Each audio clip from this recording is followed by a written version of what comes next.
film Hardcore Henry est une expérience en soi.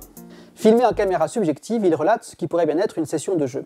Une session d'un jeu tel que Battlefield, Call of Duty ou Half-Life. Et en cela, Hardcore Henry est vraiment étonnant, car c'est un film qui utilise des codes de narration qui ne sont pas ceux du cinéma. Il utilise les codes de narration du jeu vidéo FPS, First Personal Shooter, tireur à la première personne. Comme dans un jeu, le spectateur est dans la tête d'un des protagonistes de l'action.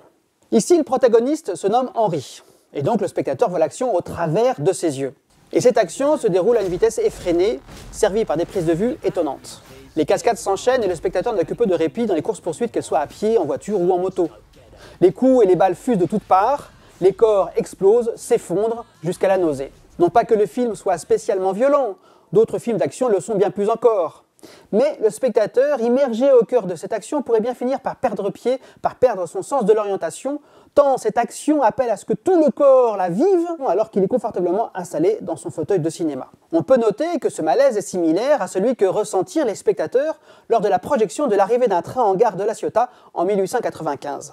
Premier client des Frères Lumière et du cinéma de divertissement, les spectateurs étaient tous convaincus qu'ils allaient être écrasés par la machine fumante qui fonçait droit sur eux. Aujourd'hui, on le sait, en matière d'usage de médias, tout est question d'habitude. Alors, Hardcore Henry pourrait bien se révéler être une étape vers un spectacle total dans lequel la distance entre le média et le spectateur soit réduite à néant. Un cinéma immersif, absolu, dans lequel le spectateur a l'impression d'être dans la narration, dans le film. Après l'étape du film Hardcore Henry dans lequel le spectateur voit l'action au travers des yeux d'un protagoniste du film, la prochaine étape de l'avenir du cinéma pourrait bien passer par les casques de réalité virtuelle, les masques d'immersion. Ces dispositifs permettent au spectateur un contrôle total de la caméra subjective. Certaines productions se sont déjà emparées de cette technologie, ce sont les productions pornographiques qui proposent déjà des films que l'on peut voir avec des casques tels que l'Oculus Rift.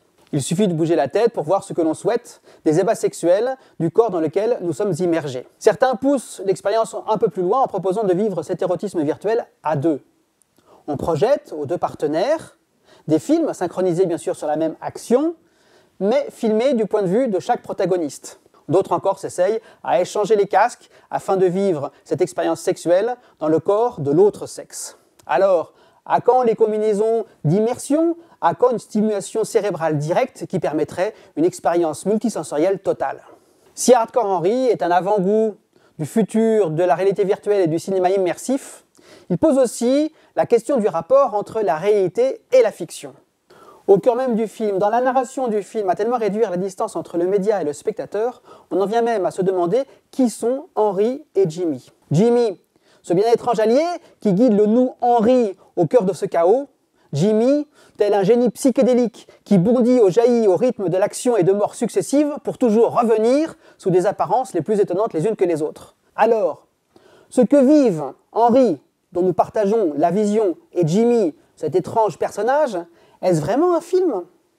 À moins que ce soit un jeu particulièrement sophistiqué dans lequel on ne distingue plus les images filmées des images en réalité virtuelle, dans lequel on ne distingue plus la fiction de la réalité.